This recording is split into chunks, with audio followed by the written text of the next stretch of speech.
श्री मोक्ष मार्ग प्रकाशक ग्रंथ से पांचवा अधिकार अन्य मत निराकरण में पेज नंबर 132 मीमांसक मतनु निराकरण। अन्य जे दर्शन से अन्य जे मत से एनी फिलोसोफी અને ફિલોસોફી મોક્ષ માર્ગ માટેની હોય છે અને એ જે પણ એમની માન્યતાઓ છે એ વસ્તુ સ્વરૂપથી વિપરીત છે। એ વાત અહીંયા પંડિતજી મંડન ખંડનની પદ્ધતિ ચાલી રહી છે। શિવ મતના અંતર્ગત નૈયાયિક મત, વૈશેષિક મત એ પણ બધા મિથ્યા કલ્પનાવાળા મત છે। એની ચર્ચા આપણે ગઈ વખતે સમાપ્ત થઈ। આજના પ્રવચનમાં પણ આ અધિકાર જે છે અધિકારની બાબતો આવી હતી। કોઈ સર્વથા નિત્ય માને આત્માને કે કોઈ સર્વથા અનિત્ય માને, બંને મિથ્યા એકાંતવાદી છે અથવા મિથ્યા દૃષ્ટિ છે, મિથ્યા એકાંતવાદી છે। એટલે આ ટોપિકો પણ ક્યાંય ને ક્યાંય સૂચનો આવતા હોય છે। જે પણ કંઈ હોય એ વાતને આપણને ગૌરવ છે કે આપણે આ પ્રકારની મેટરથી વંચિત છીએ અને આપણે એમાં એનાથી જુદું જે સાચું માર્ગદર્શન છે ગુરુદેવશ્રીના પ્રતાપથી આપણને પ્રાપ્ત થયું। ટૂંકમાં આ બધી ગરબડથી આપણે બચી શક્યા છીએ અને આપણી પાસે સાચું માર્ગદર્શન છે। ગઈકાલે પૂજ્ય ગુરુદેવશ્રીનો જે વાર્ષિક સમાધિ તિથિ વૈરાગ્યમય પ્રસંગનો દિવસ હતો। ગઈકાલે પ્રવચનમાં મેં કહ્યું હતું કે જેના નિમિત્તથી આપણા જીવનની જે સોચ બદલાઈ ગઈ, જેના નિમિત્તથી સાચો માર્ગ આપણને મળ્યો છે, એ જીવ આપણી વચ્ચે ન રહે, વિયોગ થાય તો રાગી જીવને દુઃખ થાય સ્વાભાવિક છે। પરંતુ વ્યક્તિ તરીકે ભલે આપણા સંયોગમાં ન હોય પણ એમના વ્યક્તિત્વ રૂપ તો આપણા હૃદયમાં જીવંત જ છે। એક પ્રકારથી ગઈકાલે મેં આ કહ્યું પ્રવચનમાં ત્યાં કે જે એમને આપણને માર્ગદર્શન આપ્યું છે અનંત તીર્થંકરો અને અનેક ભગવંત મુનિ સંતોના વચનોમાં, શાસ્ત્રોમાં જે વાત આવી છે એના ગૂઢ રહસ્ય ખોલીને આપણને બતાવ્યા। હવે આપણે સંકલ્પ કરવો જોઈએ આ પ્રસંગે એમને જે કહેલા તત્વ છે તેનો અનુભવ કરી અને સિદ્ધ પદના પથિક આપણે પણ બનીએ અને આ ભાવમાં આવીને એમને મિથ્યાત્વને અહીંયા ગોળી ગાળ્યું કહેવાય અર્થાત અભાવ કરી અને મોક્ષ માર્ગનો પ્રારંભ કરી લઈએ તો આપણા આદર્શ, આપણા ધર્મપિતા જે પણ કંઈ આપણને માર્ગદર્શન આપ્યું હોય એ અનુસાર જો આપણું જીવન બનાવીએ તો સાચી શ્રદ્ધાંજલિ કહેવાય અથવા એ અનંત ઉપકારનો ઉપહાર એ રીતે કરી શકાય છે. કુલ મળીને વ્યક્તિનું આવું જવું થાય એ અલગ વાત છે, પરંતુ એમને જે કહેલી વાતો, એમને જે કહેલા સાચા સિદ્ધાંતો, અનંત જ્ઞાનીઓના, સર્વજ્ઞ ભગવાનના જે પેટ ખોલી દીધા છે, એવું મહત્વપૂર્ણ કાર્ય કરીને આપણને તો નિરંતર જગાડી રહ્યા છે. અને આજે પણ જિજ્ઞાલયોમાં એ ગુંજ ગાજે છે. એટલે એક પ્રકારથી વિરહને, જે સંયોગ રૂપી વિરહને ગૌણ કરી અને એમની જે હર સમય હયાતી, જ્યાં જ્યાં વસ્તુ સ્વરૂપને આપણને સત્ય પ્રતીત થાય ત્યાં ગુરુદેવ હયાત છે એમ કેમ ન માનીએ. જ્યાં જ્યાં ભગવાન આત્મા પામવાનો એકમાત્ર ઉપાય કરી રહ્યા છીએ, ત્યાં ગુરુદેવ શ્રી આપણી સાથે નથી એવું કેવી રીતે કહી શકાય. એટલે એક પ્રકારથી જે સંયોગરૂપથી વિરહ કહીએ છીએ એ તો ગૌણ થઈ જાય છે. આપણા શ્વાસ શ્વાસમાં ગુરુદેવ બિરાજમાન છે. એમને કહેલા વાચ્ય એ આપણા જીવનનો સાર છે. એટલા માટે કોઈ આપણાથી એ અલગ છે કે જુદા થયા છે કે ગયા છે એ બધી રોવા ધોવાની વાતો છે. પરંતુ એમને કહેલા તત્વ આપણા હૃદયમાં બિરાજે છે. એનો અર્થ કે ગુરુદેવશ્રી આજે પણ આપણા હૃદયમાં જીવંત રીતે વર્તી રહ્યા છે એમ સમજવું. હવે અહીંયા મીમાંસક મત નિરાકરણ, પેજ નંબર 132. જે આ પણ બધા મત છે, મીમાંસક, જૈમિનીય, બૌદ્ધ મત, બધી ચર્ચાઓ આજે પ્રારંભ કરીએ છીએ. આ બધા વેદના અનુયાયી છે. આ જેટલા પણ હવે મત ચાલશે, વેદ, વેદાંત, ઉપનિષદ એ રીતે આવે છે. તો વેદ તો જેટલા બી વેદ છે એ બધા યજ્ઞથી ભરેલા છે. બધે યજ્ઞનું જ એમને એક પ્રકારથી યજ્ઞ કરવાનું જ કહ્યું છે. અને જે પછી એ વેદ પરથી વેદાંત આવ્યું. તો વેદાંત એટલે જેનો અંત વેદ છે. વેદનો એક અર્થ જ્ઞાન થાય છે. જેનો અંત એક જ્ઞાન છે, એમ જે એને જ્ઞાનને મુખ્ય કર્યું. ટૂંકમાં જે વેદ, વેદાંત, ઉપનિષદ જે લોકો જે આ છે, એ લોકોને ત્યાં મંદિર કે પ્રતિમા એ બધી વ્યવસ્થા નહોતી. એ પહેલાં હતું બી નહીં. એ આ ગ્રંથોમાં જ માને છે, વેદમાં જ માને છે. પછી વેદમાંથી પછી એના અદ્વૈત બ્રહ્મ જ્ઞાનનો વિષય કાઢ્યો. એટલે વેદાંતમાં અદ્વૈત બ્રહ્મની મુખ્યતાની ચર્ચા છે. અને એ સંબંધી જ્ઞાનને લઈને જે અદ્વૈત બ્રહ્મ આદિની જે કહાનીઓ છે એ બધી ઉપનિષદ છે. એ પ્રમાણે બધી વાતો અનેક ગ્રંથોમાં મળે છે. આપણે અહીંયા બધું જે સંક્ષિપ્ત રૂપમાં જે વર્ણન કર્યું છે એના આધારે વિચાર કરીએ છીએ. ઘણીવાર આપણને એમ લાગે કે આ મતોની ચર્ચા આપણે શું કામ કરીએ છીએ.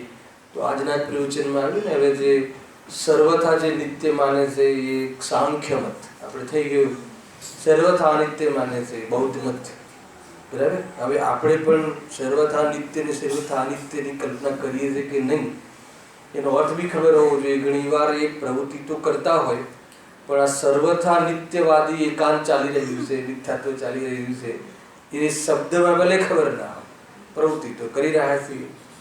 સર્વથા નિત્ય એકાંતવાદી કોને કહે છે? જે પર્યાયને માને જ નહીં. એને પર્યાયને માને નહીં એવા જેવો હોય કે ના હોય ઘણા છે. જેટલા બી આ મત ઉભા થયા છે એ બધા જૈન શાસનમાં જે વિકૃતિ કરી જે વ્યક્તિ હોય અને એને લઈને આ બધા મત ઉભા થયા છે. જે કથનચિત નિત્ય, કથનચિત અનિત્ય આપણે ત્યાં કહ્યું, પછી એમાંથી કોઈ જીવે નિત્યનો પક્ષ પકડી લીધો કે ના ના, હું તો સર્વથા ભગવાન આત્મા છું. તો કહે છે કે ભગવાન આત્મા સ્વરૂપની અપેક્ષાએ તો તું ભગવાન જ છે, પણ વર્તમાન પર્યાયમાં રાગ દ્વેષ છે કે નહીં એને ન માને. એને વર્તમાન પર્યાયમાં પણ ભગવાન માની લે, એનું અનિશ્યાભાસી, એ નિત્ય સાંખ્યવાદી થયું કે ના થયું. અને અનિત્યવાદી ક્ષણિક જ માને. હવે ક્ષણિક માનવામાં પાછા ઘણા પ્રકાર પડે છે. કે જે અનિત્યવાદી એટલે પોતાને રાગી દ્વેષી માને, પોતાને પર્યાયની ઓરથી જ અનુભવ કરે. એક તો એ પણ છે, અને એક ક્ષણિકવાદ, એટલે દરેક પર્યાયને ક્ષણિક જ માને. જે આ એક પર્યાય છે એટલું જ આપણું જીવન છે, પછી બીજા સમય બીજો આત્મા. એ બૌદ્ધ સંબંધી નિત્યવાદી જે છે એ બધી ચર્ચાઓ આવવાવાળી છે. પણ એ વાત આજે ગુરુદેવશ્રી ખુલીને કહી પ્રવચનમાં. ક્યાંય ને ક્યાંય આવે છે. ટૂંકમાં આ બધા મત તો કોઈ અલગથી કોઈ ગામ વસે છે એમ નથી.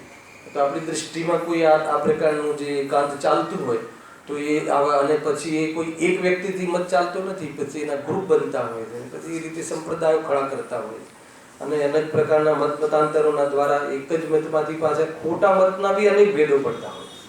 એવું નથી કે એક ભેદ હોય છે.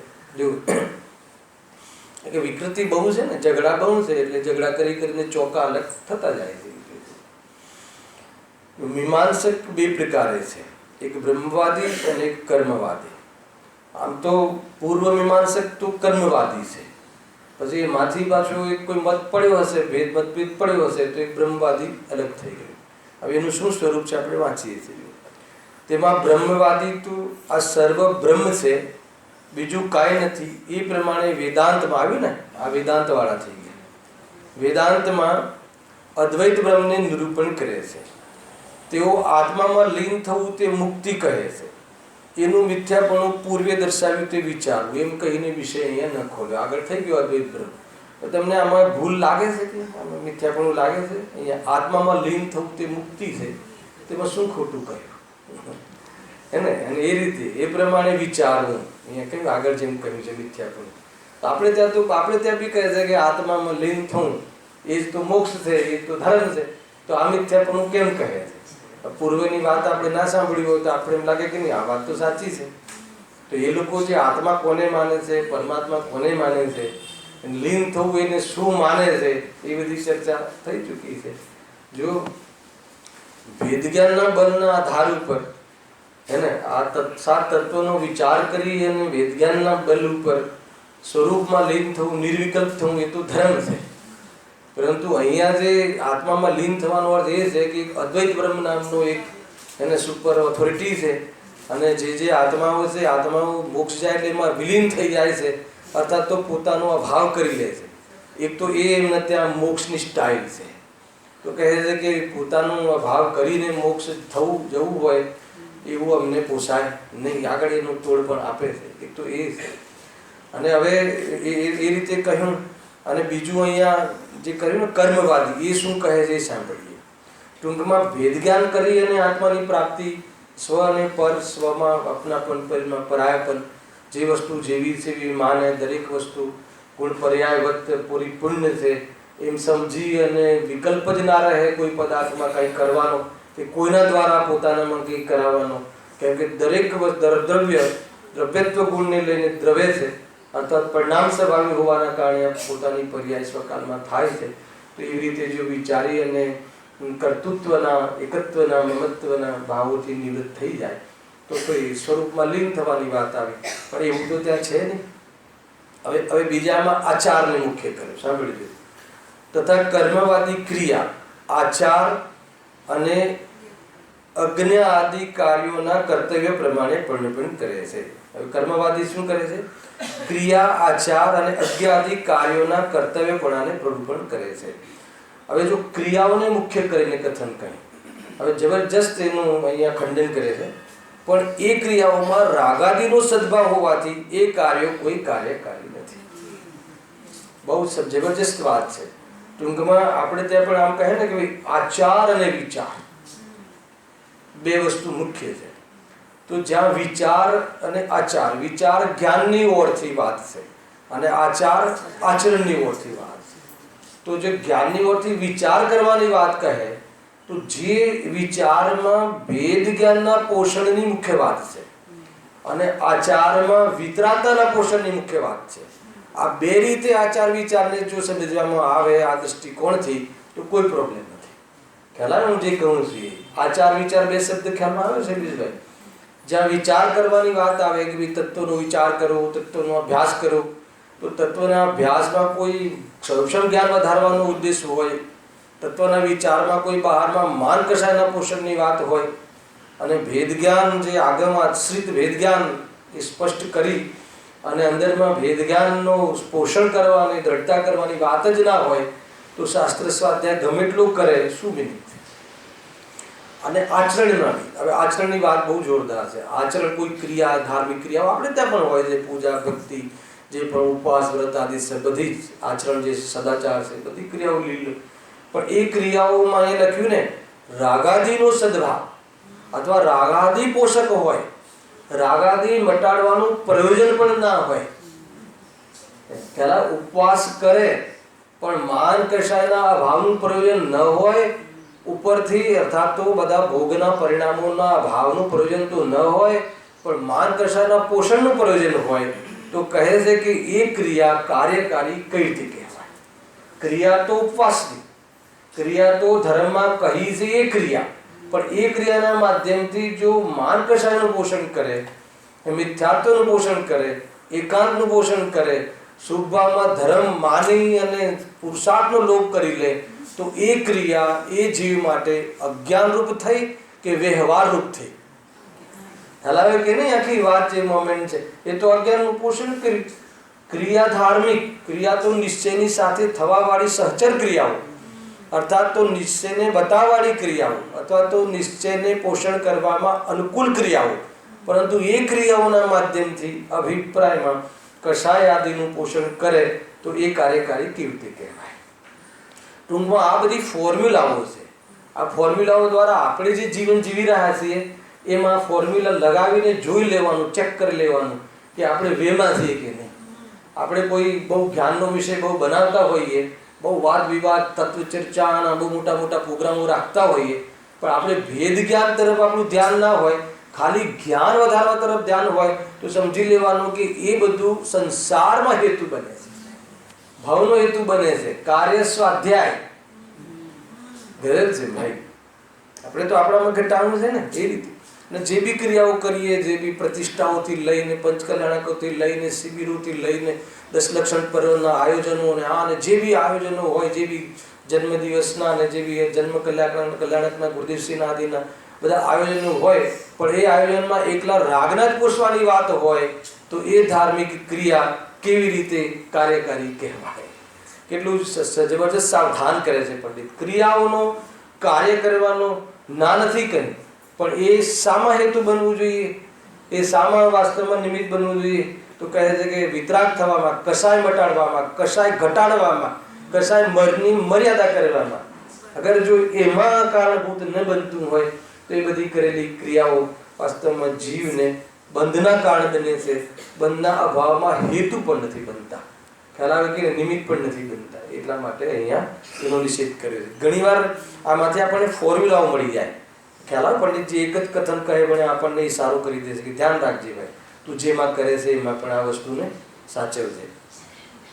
જો આગળ હજુ ભેદ પ્રભેદ તો બધા ફિરકાઓ એક એમાંથી પડતા જ જાય.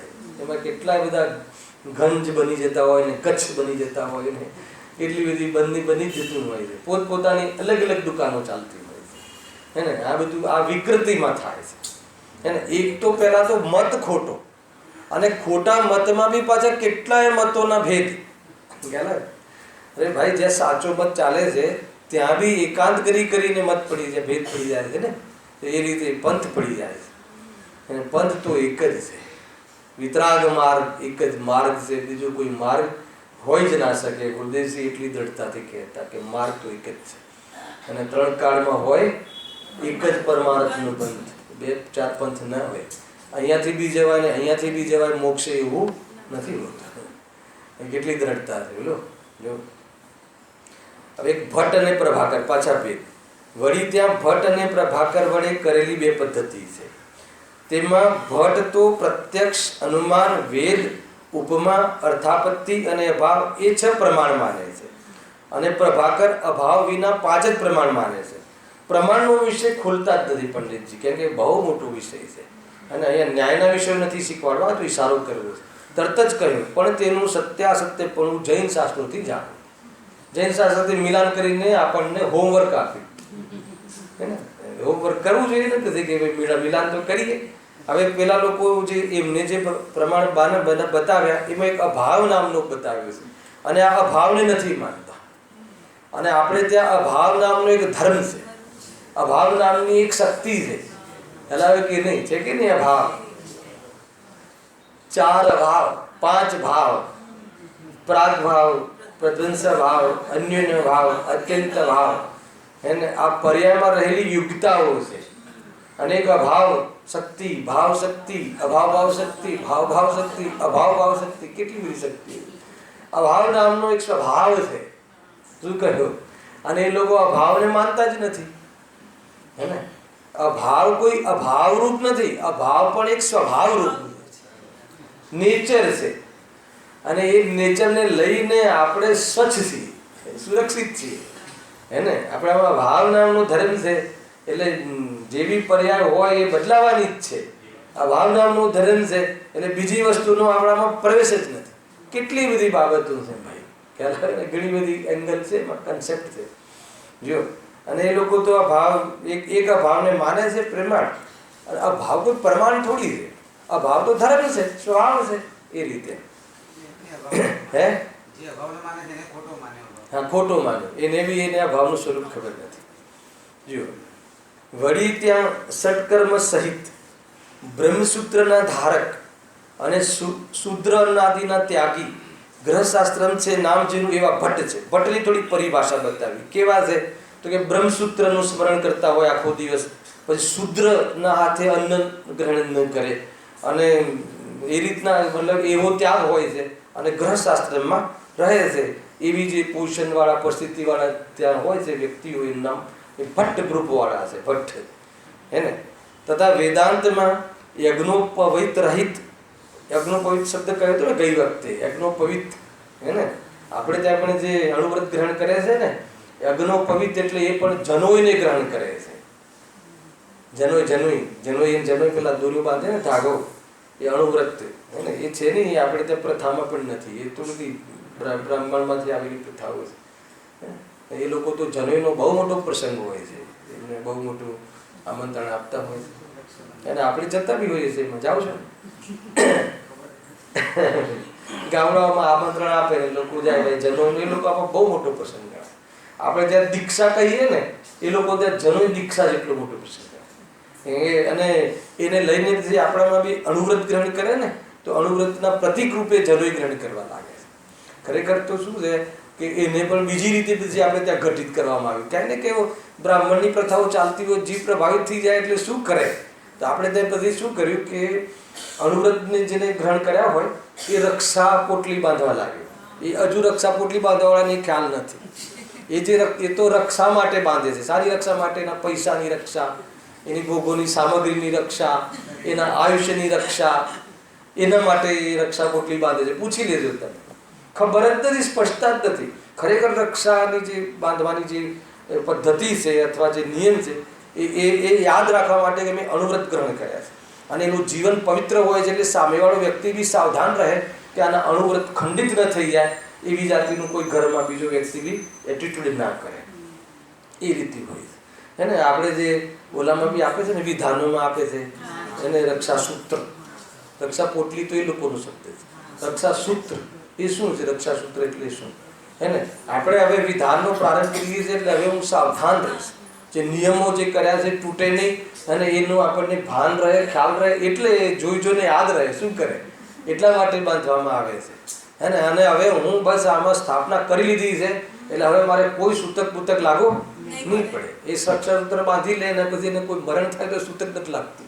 કેમ કે એ બુદ્ધિપૂર્વક રાગ જે છે ને, એ રાગથી વિરામ લઈને હું હવે આ ધાર્મિક કાર્યોમાં પ્રવેશ કરું છું. એટલા માટે મોટા મોટા વિધાનો અને મોટા મોટા પ્રસંગોમાં પહેલા મંત્ર ઉચ્ચારણ દ્વારા એની સ્થાપના કરવામાં આવે છે. દરેક કાર્યનું કંઈનો કંઈ મિનિંગ હોય છે. એમને નથી હોતું, આપણે તો મિનિંગ ખબર ના હોય, પણ હવે પ્રથા છે એટલે બાંધવાનું. એમ ખબર નથી હે જુદો મિનિંગ કાઢે, મિથ્યાત્વનું પોષણ કરે, ગ્રહિત મિથ્યાત્વમાં ચાલુ જાય, દોરો પૂજાઈ જાય. અને પછી તો હું હમણાં ત્યાં સુરેન્દ્રનગર ગયો ને, તો ત્યાં પછી મને કહે કે હવે આજે બાંધ્યું છે, તો અમારે ત્યાં તો એવું સિસ્ટમ હતી કે આ બધાનું આપણે જે વડલો હોય ને ત્યાં એનું નિક્ષેપણ કરી લેવું. મેં કીધું વડ પૂજાઈ જશે, ધ્યાન રાખજો. બધું કાંઈ નહીં, આને દૂર કરો, આ કંઈ મતલબ નથી. એવી બધી પ્રથાઓ પડી જશે. અને જેના લીડિંગમાં કરતો હોય એના મનમાં વિકૃતિ હોય ને એને લઈને આખી પ્રથાઓ ચાલી હતી. તે આ રીતે બનતું હોય ખોટા કાર્યો અને છેક કે ચાલતા રહે છે આ બધા મતો. એના ફોલોઅર્સ પછી એને ફોલો કરે.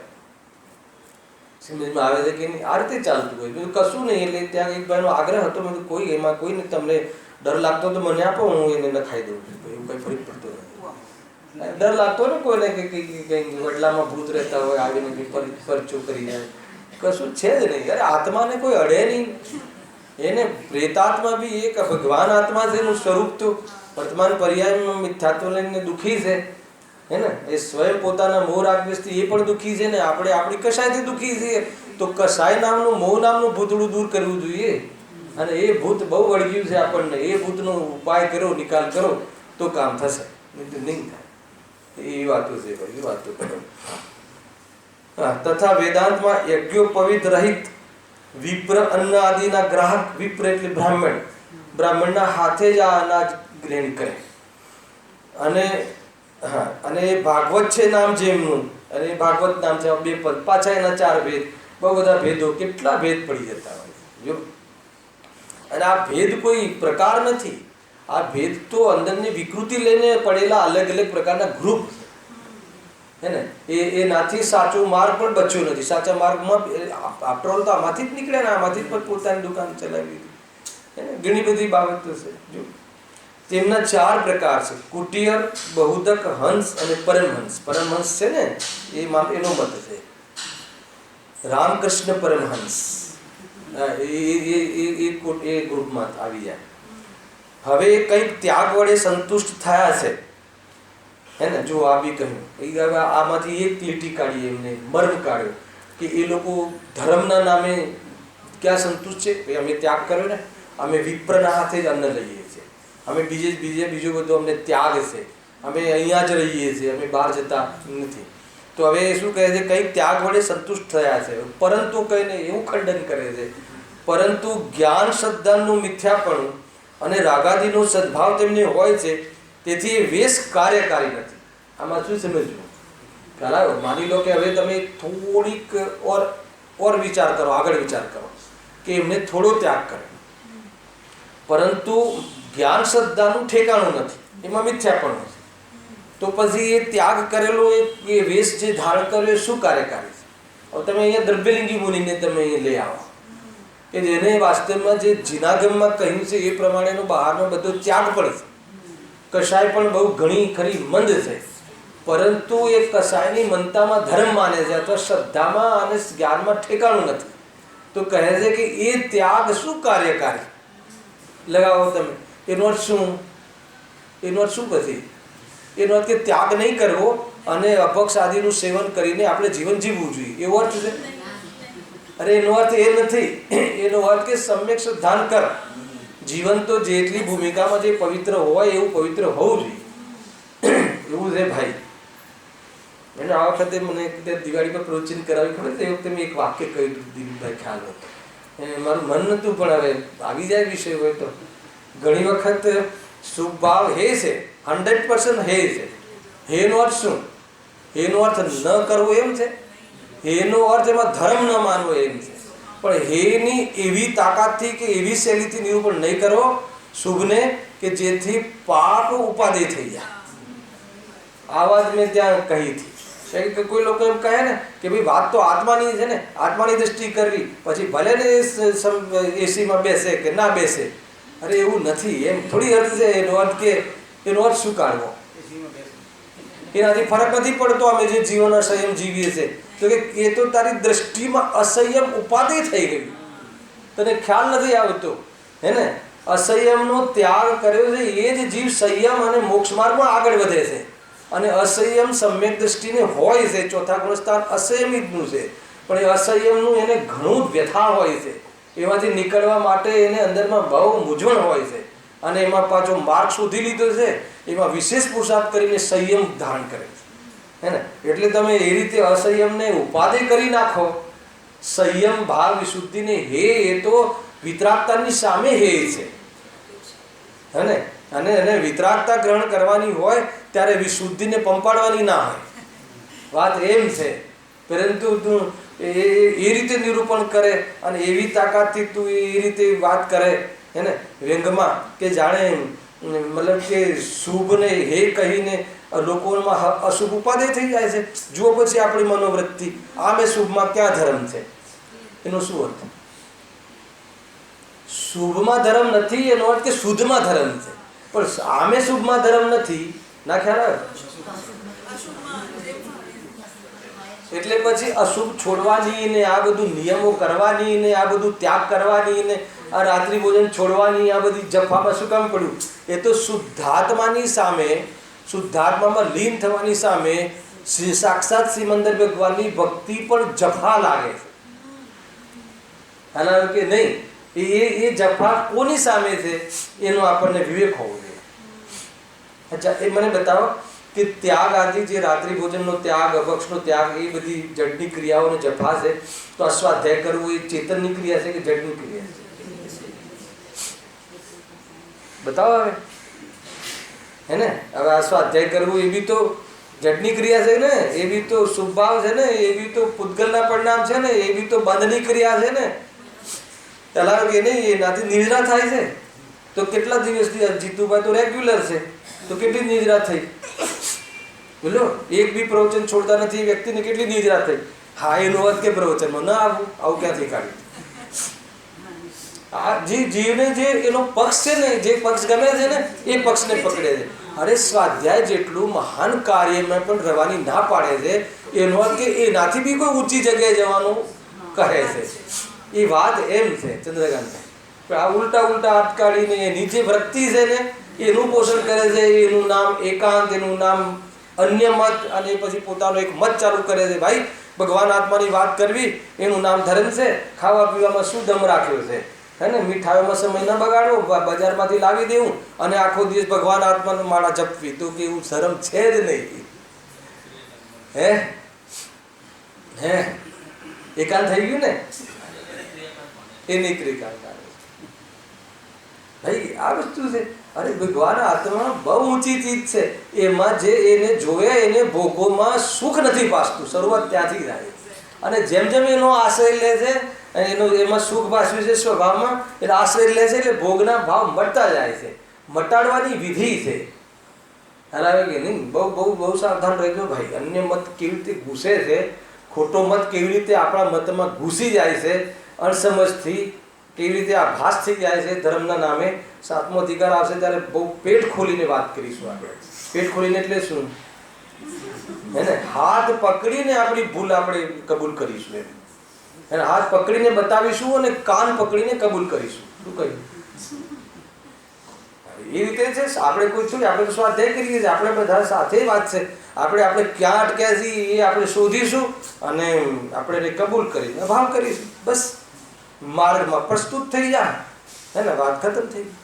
એટલે જબરજસ્ત લખવી. પરંતુ જ્ઞાન શ્રદ્ધાનું મિથ્યાપણું અને રાગાદીનું સદભાવ તેમને હોય છે, હે ને? કરે તો મતલબ કે 12મા ભોગોનો ત્યાગ કરે. કોઈ એક ઇન્દ્રિય વિશે તો બરાબર ટાઈટ રાખે જીવન, અને બાકીની ઇન્દ્રિયો બહુ ખુલ્લી રાખે, એવું પણ જોવા મળે છે. કોઈ એક રસના ઇન્દ્રિય સંબંધિત તો બહુ ટાઈટ રહે, પૂરા સમાજમાં હોહા થઈ જાય, અને તમારું જમવાનું હોય એટલે લોકો ટેન્શનમાં આવી જાય, હેને? અને બીજી બધી ઇન્દ્રિયો તો ઠેકાણા જ ના આવે. શું મતલબ છે એનો? ક્યાં ઠેકાણું રહી ગયું? કોઈ સમીચીન વિચાર નથી. બસ એક જ બાજુમાં ક્યાંક એમાં ઠાઠ રહે, એમાં માન બલે, એમાં લોકો તમારી નોટિસ થાય, હે ને? 50 લોકો વચ્ચે એક અલગથી તમારું રસોડું બનતું હોય, 1000 લોકોના સામે એક તમારું અલગ હોય રસોડું, તો એનો મહિમા હોય. કાંઈ નથી, ઝીરો છે. આત્માની ખબર વગર આત્માની વાતો પણ શું છે? બધું કારણ છે. એ રીતે કહ્યું. આમાં કર્તા કર્મ અધિકારમાં નયાથી ક્રાંત ચાલે છે પૂરી તાકાતથી, હે ને? ગુરુદેવશ્રીએ શું ખીલ્યા છે એમાં પ્રવચનમાં, હે ને? અહીંયા કહે કે એમ કહ્યું કે દુકાન મકાન ચલાવવાની તો એના વિકલ્પની તો વાત નથી, અને અહીંયા વ્રતાદિના વિકલ્પની પણ વાત નથી, પણ એ શુદ્ધનો જે વિકલ્પ છે, હું ગાયક છું, હું શુદ્ધ સ્વભાવી છું, અને એ વિકલ્પ સુધી પહોંચ્યો. પણ તેથી શું? એમ કે તેથી શું થયું એ તો બતાવો. है ने, નિર્વિકલ્પ થયો. અરે એ બી તો એક વિકલ્પ છે ને, અને વિકલ્પમાં રહ્યો ત્યાં સુધી સુખ ક્યાં છે? એનો અર્થ કે ત્યાંથી બી તું નિર્વિકલ્પ નયાતિક્રાંત થયો. એ તો બધા નય પક્ષ છે. નય પક્ષ એટલે શું? એ તો સમજવા માટે પહેલા નયના આધારે એ સંબંધી વિકલ્પો હોય છે, પરંતુ એમ સમજી અને પછી તને પરમાં પરાયાપણ ને સ્વમાં આપનાપણ આવીને નિર્વિકલ્પ થયો કે નયાતિક્રાંત થયો કે નથી થયો, તો પછી કહે છે કે તારો સંસાર જ વધી રહ્યો. અને એમાં બધી તેથી શું વાળી વાત તો પછી એટલી જગ્યાએ એમને લગાવી છે, વાંચજો તમે સમયસાર સિદ્ધિનું પ્રવચન. એને એમ લાગે કે ક્યાંથી પકડીને આપણને બહાર કાઢે છે. અત્યારે ચાલી રહ્યું છે ને કે ભાઈ આમાં અમને તો, અને એમાં એકાંત વાળી વાત બી એટલી ખોલી જયેશભાઈ કે શુદ્ધ નયના વિષય સંબંધી વિકલ્પો કરે હે ને, તો એનો પક્ષ આવી જાય છે. પર્યાયની વાત જ નહીં કરવાની આપણે ત્યાં, તો દોષની વાત જ નહીં કરવાની. અરે દોષની દ્રષ્ટિ નહીં કરવાની. જેટલી વાત કરવી પડે એટલી તો દોષની વાત કરજે, અને દોષનું જ્ઞાન કરજે. ક્ષણિકતાનું જ્ઞાન હોય છે અને ત્રિકાલી ધ્રુવનો આશ્રય હોય છે. માર્ગ આનું નામ છે. તો જ્ઞાનનો નિષેધ કરે તો કહે છે કે તું જ્ઞાયકનો નિષેધ કરે. કઈ ખ્યાલ નથી આવતો કે જીવ તું શું કહે છે. અરે પર રાગનો વિચાર કરવાથી રાગ ઘૂસી જાય છે. અરે રાગ હું નથી એમ વિચારી, વિચારવાનું નામ બી જ્ઞાયકનો જ વિચાર છે. એટલી બધી વાત છે. જેટલી ડિગ્રીમાં રાગ છે અને જે સ્વભાવમાં નથી, બે વાતોને એક સાથે ન કહી શકાય. તો એક એક લઈને મુખ્ય લઈને સમજે છે, અને સમજીને નિર્વિકલ્પ થયો. નિર્વિકલ્પ થયો એટલે દ્રષ્ટિ છૂટી. દ્રષ્ટિમાં નિર્વિકલ્પ થયો, ચલો પરિણામોમાં નથી થયો તો પછી જોશું. પણ દ્રષ્ટિમાં નિર્વિકલ્પ થયો કે દ્રષ્ટિ તો તે અશુદ્ધ નહીં પક્ષરૂપથી કરી લીધી. પક્ષરૂપથી સાચા દેવ શાસ્ત્ર ગુરુનું સદ્ધાન પણ મિથ્યાત્વ છે. બહુ ભારે પડી જાય. ભગવાન મહાવીર સાચા છે કે ખોટા છે? બોલો પટાડો. કેમ કે અમારા છે. એટલે અપક્ષ રૂપથી સત્યતા સ્વીકાર કરી. અમારા ભગવાન સાચા એટલે મહાવીર એટલે સાચા છે. અને એ વિતરાગી છે, એને અનંત સુખી છે એટલે સાચા છે, અને એટલે અમારા છે. આ ખ્યાલ આવ્યો? અંદરનો પક્ષ પડી જાય. પક્ષ રૂપથી અગર જો વ્યક્તિનો કે પંથનો અગર સાચો હોવા છતાં પણ અરે શુદ્ધ નહીંનો સ્વીકાર કરવામાં આવે તો મિથ્યાત્વનું પોષણ થાય. ક્યાંથી બચશે? જે બધા પાપોથી તો બચ્યો, ચલો પાપો નથી કરવા, અને વ્રતોમાં બી આવી ગયો, અને છેલ્લે વ્રતોના વિકલ્પને છોડીને શુદ્ધના વિકલ્પમાં અમને તો શુદ્ધનો બહુ વિચાર, આત્માના એટલા બધા વિચાર આવે છે. ગુરુદેવ કે તેથી શું? આત્માના વિચારો આવવાથી એક કર્મની નિદ્રા થતી હોય તો બતાવ. એવું ખોલી નાખે એવી અંદરને બહુ ચાલે છે ને. બાજુ સવારે તો બસ અમને એક ગાયક. અરે એક ગાયક દ્રષ્ટિમાં હોય, એક ગાયક અનુભવમાં હોય, એક ગાયક કદાચિત શીખતી વખતે વિકલ્પોમાં બી હોય, પરંતુ એ જાપનો વિષય નથી. આના અજપા જાપ કહ્યું છે ને. અરે એ તો બાપુ પડમનની વાત છે. એવા શબ્દો લઈ આવે ને શું કરે, ઉલટા હાથ કાઢે છે. અને સરવાળે મને બતાવો એટલે એ જીવ છે ને ડિપ્રેશનમાં આવી જાય છે કે રોજ સવારે કલાક જાપ તો કરે અને પછી ધડાધડી તો એટલી જ થતી હોય, એટલે ફરક તો કઈ લાગતો જ ના હોય. એટલે છેલ્લે એને શંકા જાય છે. કોના પર? માર્ગ ઉપર. આના કરતા એને કંઈક એવું વિચાર્યું હોત ને, કંઈક વ્રતો કર્યા હોત ને, કાંક અલગ કોઈ બીજા ભગવાન શોધ્યા હોત તો હું પાર પડી ગયો હોત. છેલ્લે બધી ઘૂસે છે બીજી દુકાનમાં 100%. અને અંદરમાં ગયું તો હોતું નથી, દબ્યું હોય છે. એટલે ખુલતા કેટલી વાર, અને ત્યાં એને માઇક આપી દેવામાં આવે અવાજ સારો હોય તો, પછી તો બહાર જ ના આવે. આવું બનેલું છે. એક અમારા હતા ગ્રુપમાં એક બેન, તો પછી બીજે ત્યાં ભક્તિ ધામધૂમથી ગાતા હતા. મેં કેમ આમ? એટલે કે ત્યાં આપણને સ્કોપ મળે છે, ત્યાં આપણે આ તરફ ધ્યાન જાય છે, આપણે આપણી ગણના થાય છે. આપણે શું કરે છે, શું કરે છે તું? પતી ગયું, માર્ગ સમાપ્ત થઈ ગયો. કેવું છે ભાઈ? બહુ વિચાર કરજો હે ને. પરંતુ જ્ઞાન સિદ્ધાંતનું મિથ્યાપણું અને રાગાદીનો સદભાવ તેમને હોય છે, તેથી એ વેશ કાર્યકારી નથી. હવે એક બીજો મત વાંચીએ હમણાં. જૈમિની એ મત આપણને નામે ખબર નહીં હોય. જીનભદ્ર નામના પ્રણેતા થઈ ગયા. દરેક કોઈ મતના પ્રણેતા હોય જ છે. પ્રણેતા એટલે આ કયો મત ચલાવે? ખોટા મતના કોઈના કોઈ એના કોઈ સ્થાપના કરવાવાળા સ્થાપક હોય જ છે. જુઓ, હવે જૈમિનીય મતમાં એમ કહે છે, હવે આ તો કોઈ અલગ જ વસ્તુ કહે છે, જો સર્વજ્ઞ દેવ કોઈ છે જ નહીં, હે ને? આગળ આવવા વાળી જો 4 વાક મતમાં તો બધું ખુલી જશે. હવે શનિ રવિમાં બધું ઘણી બધી ફેસલા થઈ જશે, અને પછી આ અંતિમ મતોનું નિરાકરણ છે. પછી એક જૈન મતની જે જૈન મતની સાથે તુલના અને એમાં બી શ્વેતંબર મતના જે ખુલાસા કર્યા છે, ક્યાંય ક્યાંય આછી પાખી પણ આપણે અંદરમાં વૃત્તિ રહી ગઈ હોય તો નીકળી જશે એવી ગેરંટીથી એમ વર્ણન કર્યું છે. આના પછી 4 વાક મત પછી 2-3 મતની જ ચર્ચા છે, પછી નિરાકરણ આવી જાય ડાયરેક્ટ. જો જૈમિની મતમાં એમ કહે છે કે સર્વજ્ઞ દેવ કોઈ છે જ નહીં, સર્વજ્ઞ દેવ નામનું કોઈ ભગવાન છે જ નહીં. વેદ વચન નિત્ય છે, હે ને? હવે વેદ વચન નિત્ય છે કેવી રીતે સંભવ છે? નિત્ય એટલે ત્રિકાલિક છે, વેદ ત્રિકાલિક છે. અરે એ જેમ આપણી જીનવાણી પણ જે લિપિબદ્ધ તો નવી શરૂ થાય છે, પણ આપણે એના એ જેમના નિમિત્તથી જે ખરે છે વાણી એ અનાદિ અનંત છે, એટલે આપણી જીનવાણી પણ અનાદિ અનંત છે. અને વેદના તો વેદમાં તો કોઈ કાલ્પનિક વ્યક્તિ કરેલું છે તો કેવી રીતે એ અનાદિ અનંત હોય છે? એના એ રીતે છે. વેદ વચન નિત્ય છે, એ બધું જે પણ કંઈ માને છે વેદને સર્વસ્વ માને છે, તેનાથી યથાર્થ નિર્ણય થાય છે. જો હવે સ્ટાઇલ આપે છે અનુભૂતિ કરવાની. સર્વજ્ઞ દેવ તો કોઈ છે જ નહીં. સુખી થવું હોય તો શું કરવાનું શૈલેષભાઈ? વેદ વચન નિત્ય છે, તેનાથી યથાર્થ નિર્ણય થાય છે, એનાથી યથાર્થ નિર્ણય કરવો. આપણે ત્યાં બી નિર્ણયની વાત આવે છે ને.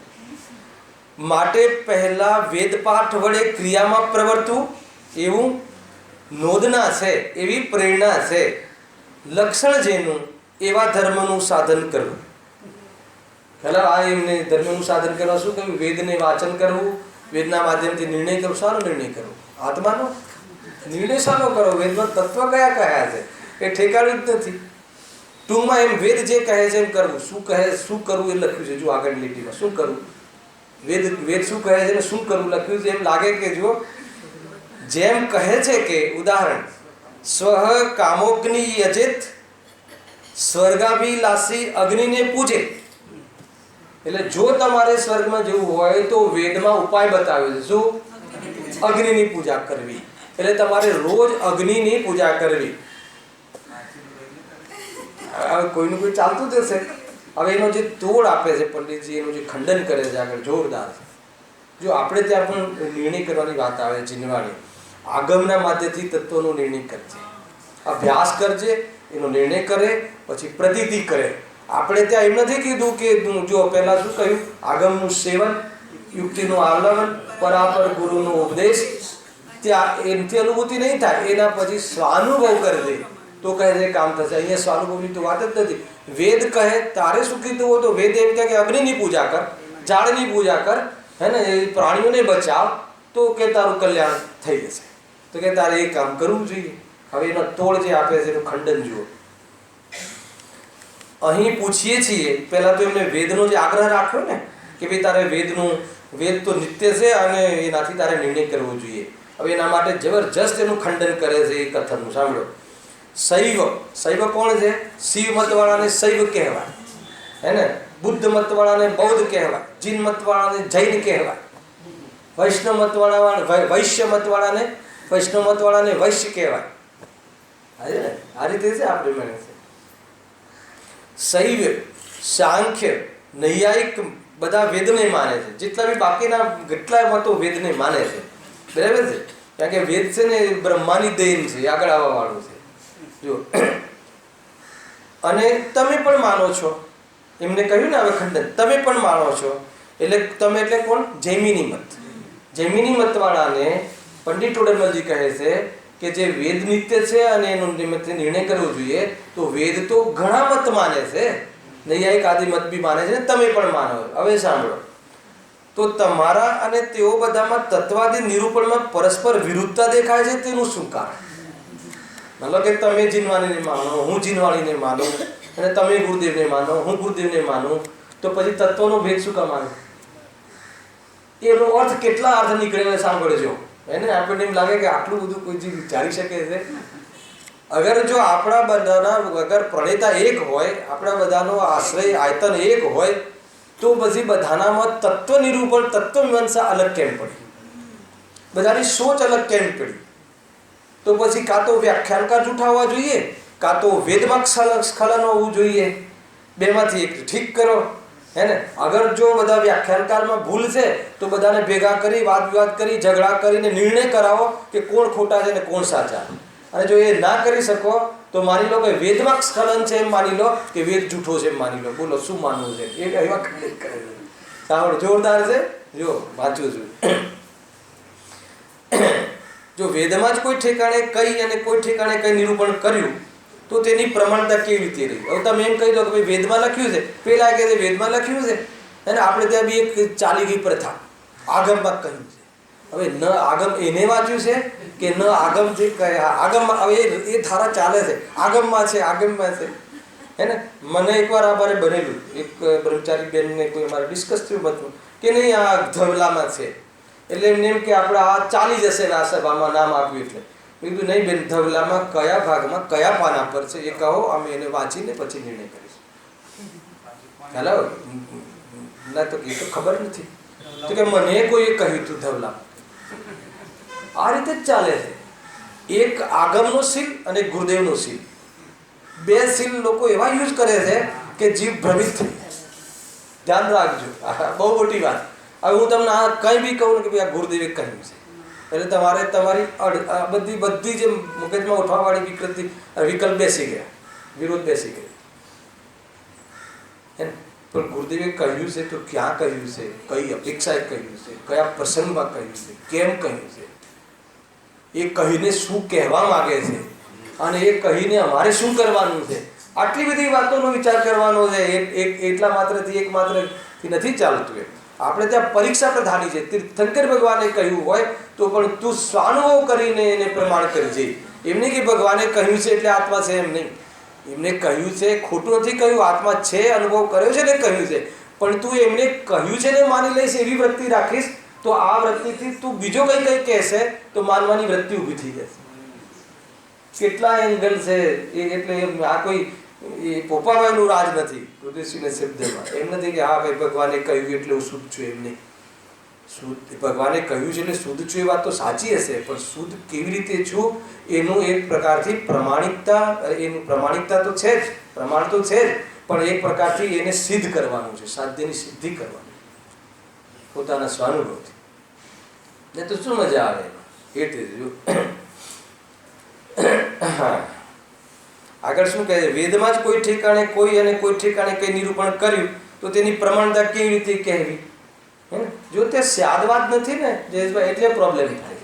આપણે ત્યાં બી ઘણા લોકો કહે, ગુરુદેવસિંહ હજારો વાર કહે, કોઈને એમ થતું હશે કે ક્યારેક તમે આમ કહો છો, ક્યારેક તમે આમ કહો છો, ક્યારેક તો રાગ આત્માનું સ્વતત્વ કહો છો, ક્યારેક રાગને તમે પૂતગલનો કહો છો. તો કે મારે માનવું શું? હે ને. ગુરુદેવ કહે કે આ વાણિયાને સમય નથી, વેપારથી ઊંચો આવતો નથી, અને સીધું પૂછી લેવું છે, હે અભ્યાસ કરવો નથી. અરે આ સ્યાદવાદ છે, અપેક્ષા છે. એક જ વ્યક્તિ એક જ સમયે પિતા પુત્ર હોઈ શકે કે ના હોઈ શકે? તો પછી એ જ રાગને કઈ અપેક્ષાએ આત્માનો ને કઈ અપેક્ષાએ પૂતગલનો કેમ ના હોઈ શકે? અને એ સમજીને નિરપેક્ષ થયો તો તારા નય પ્રગટ થઈ ગયા. અને નિરપેક્ષ ન થયો અને વિકલ્પોમાં જ રહ્યો અને લોકોને ભણાવવામાં જ રહ્યો તો કહે છે કે ભગવાન બનવાનો ચાન્સ છોડી દીધો. કેટલી બધી મેટરો છે, કેટલી બધી મેટરો છે. ખ્યાલ આવ્યો દિનેશભાઈ? એવું જોરદાર છે. કોઈ બી અપેક્ષા એટલે વિશેષતા. એ અપેક્ષાથી, એ વિશેષતાથી વસ્તુને આ રીતે જાણવી જોઈએ. અને એ જાણ્યા પછી રાગ વટવો જોઈએ, દ્રષ્ટિ સમ્યક થવી જોઈએ, નિરપેક્ષ થવું જોઈએ. તો પછી કહે છે કે તને સમ્યક એકાંત પ્રગટ થઈ ગયું. હેલો, શુદ્ધ જ્ઞાન, ભાવ શુદ્ધ જ્ઞાન રૂપે પડવી ગયું. એ રીતે આ બધા પછી શબ્દો તમને શાસ્ત્રમાં મળે છે. બહુ મોટા વિસ્તારથી એના વર્ણન ગુરુદેવસિંહ કર્યા છે. એમ સામાન્ય રીતે આગળ નથી વધ્યા. સમજો, વેદમાં જે કાંઈ ઠેકાણે, જે કોઈ ઠેકાણે કઈ, કોઈ ઠેકાણે કઈ નિરૂપણ કર્યું તો તેની પ્રેમણતા કેવી રીતે રહી? હવે જુઓ, તથા જો મતવાળા જેવું નિરૂપણ કરે, મતવાળા એટલે કોણ?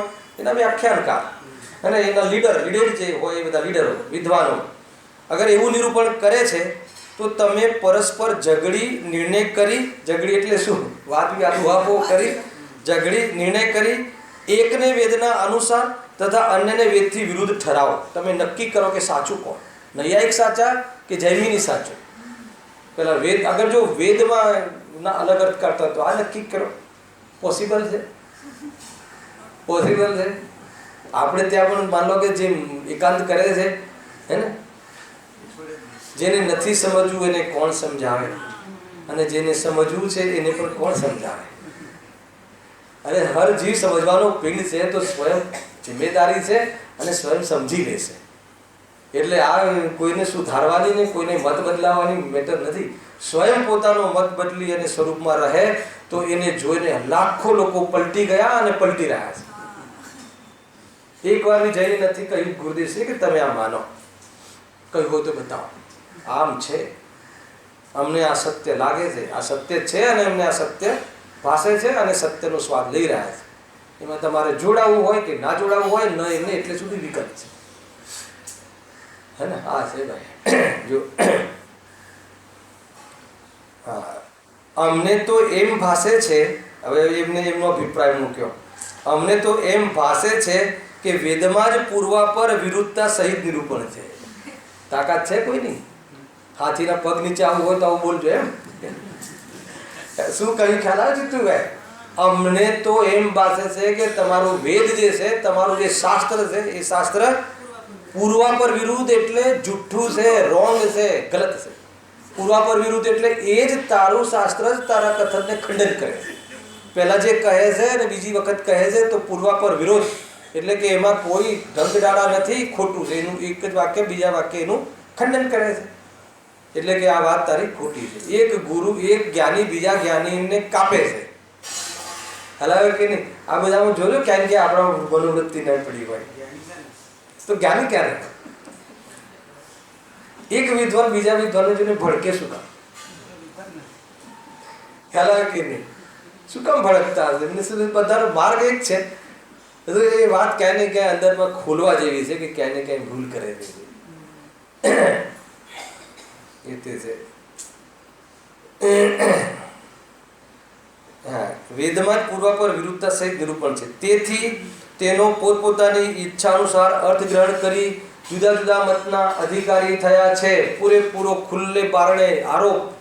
એટલા માટે તમે બધા જે પણ જે પોતાના મત પ્રમાણે દુકાનો ચલાવો છો અને અલગ અલગ મતના સંપ્રદાયના વડા થઈને બેસી ગયા છો કે જે તમને કરુણા છે એમના હૃદયમાં, કે જે તમને આ વાસ્તવમાં ચાર ગતિમાં રૂલાવાના કાર્ય છે, ચાર ગતિમાં રખડવાના કાર્ય છે. એટલે કહે છે કે તું સાચું મતની ગ્રહણ કર. અમે જે આ મતનું ખંડન કરીને તને કોઈ રીતે પરેશાન કે તારી ક્રિટિસાઇઝ નથી કરતા, સાચા મતનું સ્થાપન બી કરાવીએ છીએ કે આ સાચો મત છે, તું વિચાર કર અને આ મતને અંગીકાર કર તો કે તારું કલ્યાણ થઈ જશે, મિથ્યા મત તૂટી જશે. કેટલી જબરજસ્ત વસ્તુ જો. હવે એવા વેદને પ્રમાણ કેવી રીતે માનીએ? અમે કેવી રીતે માનીએ? જે રાગમાં ધર્મ મનાવે છે, હિંસામાં, જે વેદને લઈને કોઈ હિંસાનું સમર્થન કરે છે, વેદને લઈને કોઈ રાગનું સમર્થન કરે છે, વેદને લઈને કોઈ ભોગનું સમર્થન કરે છે કે નહીં? અને કોઈ થોડાક ત્યાગનું પણ સમર્થન કરે છે, અને ક્યારેક ક્યારેક કોઈ પ્રમેયની વાતો પણ કહી દે છે, અને ક્યારેક ક્યારેક કોઈ જ્ઞાનને જાણવાનું માનતું જ નથી. વેદમાં બે આ બધી ધારાઓ ક્યારે આવે? જ્ઞાનને અસિગ્નત માને છે, એટલે કે જ્ઞાનને કોઈ જાણવામાં છે નહીં, અંદર કોઈ પદાર્થ જોડાય ત્યારે એનામાં ચેતના આવે છે. અને કોઈ એમ માને છે કે જ્ઞાન તો છે ચેતનાવાળો એક અલગ ગુણ પદાર્થ, પણ એ જે પદાર્થની સાથે જોઈન્ટ થાય જીવ થઈ જાય છે. અમને કાંઈ તમારા મતોમાં કાંઈ સ્પષ્ટતા થતી નથી અને એકબીજામાં વિરોધ વાતો લાગે છે. હવે તું નક્કી કરાવ કે જે જીવ છે, જેનું જ્ઞાનનું આધાર જેના આધારે જીવ છે, એના અધિકરણમાં જ્ઞાન હોય તો જ્ઞાન ખુલ્લું આકાશમાં ફરતું હોય અને જેની સાથે જોડાય ચેતન બની જાય. આ બધા જે બુદ્ધિમાં પણ ન બેસે એવા પ્રકારના તમારા સ્ટેટમેન્ટ છે, તો એને લઈને જીવન કાઢ્યું જીવોએ.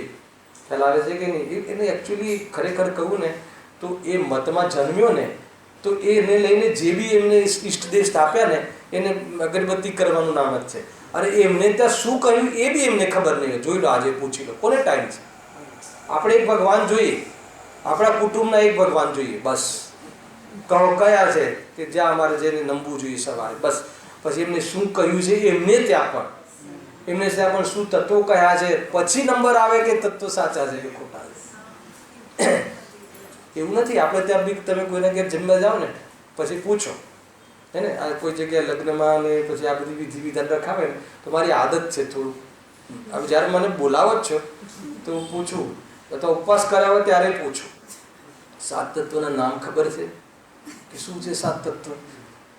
જયેશભાઈ, કેવી દશા છે? હે ને, હવે જન્મ તો ક્યાં, હવે દેખાય ક્યાં? સિમંદર ભગવાનના દરબારમાં. હવે એને પૂછે કે સિમંદર ભગવાનને 7 પ્રયોજનભૂત તત્વ કયા ખબર છે કે ના? ખબર નથી. અમને સિમંદર ભગવાનની ખબર છે. કેવી રીતે માનવું એને? જીતુભાઈ, કેવી દરિદ્રતા છે એને. જીવ બહારમાં કેટલો ઉલझેલો છે કે જેને સાચા દેહ મળ્યા પછી બી એમને શું કહ્યું જે સત્ય છે અને જે સત છે કે જેના આશ્રયથી આ દુકાનમાં જવાનો વારો જ ના આવે, એવું તો વિચારવાની ફુરસદ જ નથી. કેવી રીતે પાર પડવાનું? આવ્યું તો એની રીતે જો હવે લાસ્ટ વળી અગ્નિની વાત કરી હતી ને કે વેદે કહ્યું ને કે તારે સ્વર્ગમાં જવું છે તો અગ્નિ દેવતા છે એને પ્રસન્ન કર. એક જલ દેવતા છે, વરસાદ ના આવે તો એની પૂજા કર, વિધાન કરાવ. નદીઓને પૂછ, સાગરને પૂછ. તમને ખ્યાલ છે આ સાની દેન છે? હું 2 મિનિટ લઉં છું, આપણે પૂરી કરવી છે 2 મિનિટ. સાંજે 9 વાગે પાછા મળીએ છીએ. તો આજે જે પોલિટિક્સ લોકો હોય છે ને, એ લોકોને આ કોઈ વાત ઠસાવી હોય કોઈનામાં કે ભાઈ પર્યાવરણ કે જલ બચાવો કે પછી માન લો કે આ કોઈ એ પ્રમાણે હે ને, તો એને ધર્મ સાથે જોડી દે એટલે પછી બરાબર એની મેન્ટેન થાય. હવે પર્યાવરણ કોણ કોણ ઝાડ ઉગાડે? પણ દરેકને એમ કહીએ ને કે તુલસી દેવી છે, તુલસી દેવતા છે અને આંગણે હોય તો કોઈ બીમાર જ ના થાય, તમને નિરોગતા પ્રદાન કરે છે. હવે ઘેર ઘેર તુલસી થઈ જાય, તુલસી પૂજાઈ જાય, પણ એ બીજું ભૂત ઘૂસી જાય છે એને ખબર નથી. આ રીતનું ચાલતું હોય છે. આ નદીમાં પૈસા નાખે છે ખબર બધા કેમ નાખે છે? અરે કેટલી વાતો નીકળશે ખોલીએ તો. પૂજા કરે છે પણ ખરેખર શું છે? એ નદીમાં પૈસા નાખવાની પ્રથા કેમ છે? દિલીપભાઈ ખ્યાલ છે તમને? પેલા સિક્કા નાખે ને, જૂના જૂના સિક્કા 1965 ને 1800 ને એ બધા. તો એ જે આપણી પ્રાચીનતા છે ને, એનો ઇતિહાસ સુરક્ષિત રાખવા માટે. કેમ કે જેમ કે આજે ગંગા નદી સુકાઈ રહી છે, બરાબર છે? તો પછી એમાં અવશેષો મળે, એના પરથી પ્રાચીનતાનો નિર્ણય થાય કે ત્યાં સચવાઈ રહે. બીજે તો તમે આઠાના મૂકો તો એ ચોરાઈ જાય, પણ ત્યાં રહે. એટલે જ્યારે નદી ગોળવાની વાત આવે ને ત્યારે પ્રાચીનતા ખ્યાલ આવે કે ફલાણો રાજા હતો 1970 આનું રાજ હતું, આ તેમ હતું, ગાંધી બાપુ હતા, એમ એટલા માટે હોય છે. અને આ લોકો બસ કે આપણે 1 રૂપિયો નાખવો જોઈએ, જલ દેવતાની પૂજા કરવી જોઈએ. ઘણી બધી મિસ્ટેકો ચાલે છે. જો એ રીતે અંતમાં લાસ્ટ વળી અગ્નિ પૂજવાથી સ્વર્ગ થાય, પણ અગ્નિને મનુષ્યથી ઉત્તમ કેમ માનીએ? એ તો એકેન્દ્રિય જીવનું શરીર છે હે ને, એ તો પ્રત્યક્ષ વિરુદ્ધ છે. એ સ્વર્ગદાતા કેવી રીતે હોય? એ જ પ્રમાણે અન્ય વેદ વચન પણ પ્રમાણ વિરુદ્ધ છે. વળી વેદમાં બ્રહ્મ કહ્યો. હવે સર્વજ્ઞને નથી માનતા ને, અંતિમ વાત, તું સર્વજ્ઞને કેમ ના માને? તું તારે ત્યાં બ્રહ્મને માને છે, એને તું કરીબ કરી સર્વજ્ઞ જેવું તો સ્વરૂપ, સર્વજ્ઞાની, સર્વના જ્ઞાની એ તો કહે છે તું. તો જ્યારે તું બ્રહ્મને માને છે તો સર્વજ્ઞને કેમ માનતો નથી? અને એ લોકો આપણા તીર્થંકરોનું રૂપ બનાવે છે બ્રહ્માનું 4 મુખ. આપણે ચતુર્મુખી પ્રતિમા બને, 4 મુખ નથી હોતા, 4 બાજુ ભગવાનના મુખ દેખાય એવી જાતિનો તે અતિશય હોય છે. તો આપણે ચતુર્મુખી બનાવીએ તો એમને બી બ્રહ્માની મુખથી ચતુર્મુખી બનાવી, અને 4 મુખમાંથી 4 વેદ નીકળે છે. એ રીતે 4 વેદની સ્થાપના કરી. વાંચો તમે ઇતિહાસ એ લોકોનો, આપણને બધું બોગસ લાગે. વળી વેદમાં બ્રહ્મ કહ્યો છે તો સર્વજ્ઞને કેમ માનતા નથી? ઇત્યાદિ પ્રકારથી જૈમિની મત કલ્પિત જાણો. કાલે બૌદ્ધ મત આદિનો વિચાર કરીશું અને સાંજે આપણો ક્લાસ 9 વાગે ચાલુ છે. સહેજાનંદ